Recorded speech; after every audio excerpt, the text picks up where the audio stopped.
আমরা ব্যবস্থা নেব, প্রমাণিত হলে আমরা ব্যবস্থা নেব। এবং কিছু কিছু পর্যায়ে তারা বলতেন যে সন্ত্রাসীর কোনো সাংগঠনিক পরিচয় নাই। সেই একই অবস্থা আমরা দেখছি সেই বৈষম্য বিরোধী ছাত্র আন্দোলনের ক্ষেত্রেও।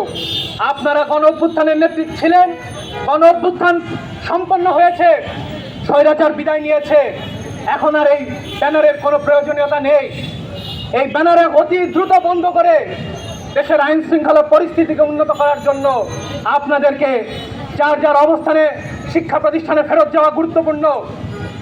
কিন্তু তা না করে আমরা দেখছি যে বারংবার আপনারা মবকে উস্কে দিয়ে এক ধরনের ইনজাস্টিস করছেন।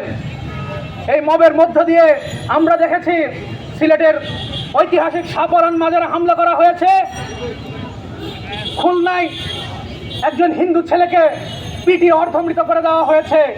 সর্বশেষ আমরা দেখছি খাগড়াছড়ি, দিঘিনালা, রাঙ্গামাটিতে আমাদের সেখানে পাহাড়ি ভাইদের ওপর, পাহাড়ি ভাই বোনদের ওপর, আদিবাসী জনগোষ্ঠীর ওপর তাদেরকে নির্যাতন করা হচ্ছে, নির্মম নির্যাতন করা হচ্ছে।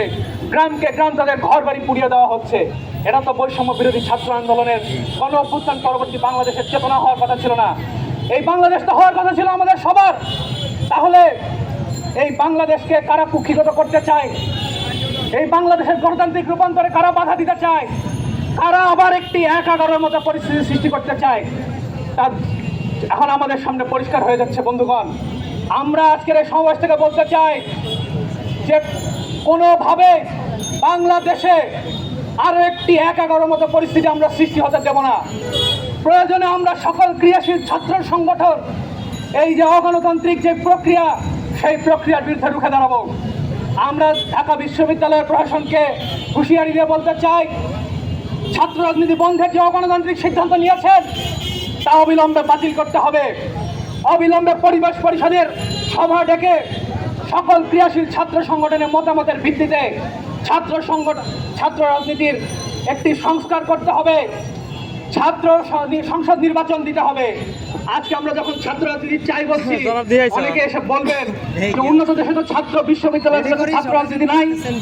আপনি অক্সফোর্ডে যান, সেখানে দেখবেন কনজারভেটিভ পার্টি এবং লেবার পার্টির ছাত্র সংগঠন রয়েছে। আপনি যুক্তরাষ্ট্রের বিশ্ববিদ্যালয়গুলোতে যান, সেখানে দেখবেন ডেমোক্রেটিক পার্টি এবং রিপাবলিকান পার্টির ছাত্র সংগঠন রয়েছে। তাহলে বাংলাদেশে কেন ছাত্র সংগঠন চলবে? ছাত্ররা সংগঠন তাদের কার্যক্রম পরিচালনা করতে পারবে না? সমস্যা কি ছাত্র রাজনীতির, নাকি ছাত্র রাজনীতিকে ব্যবহার করে যারা তাদেরকে ক্ষমতাকে দীর্ঘায়িত করতে চেয়েছে? ছাত্র রাজনীতিকে ব্যবহার করে যারা এদেশে লুটপাট দুর্নীতি কায়েম করতে চেয়েছে? সমস্যা তাদের। সমস্যাকে দ্রুত চিহ্নিত করে তার সমাধান করতে হবে। ছাত্র রাজনীতি বন্ধ করার সমাধান নয়।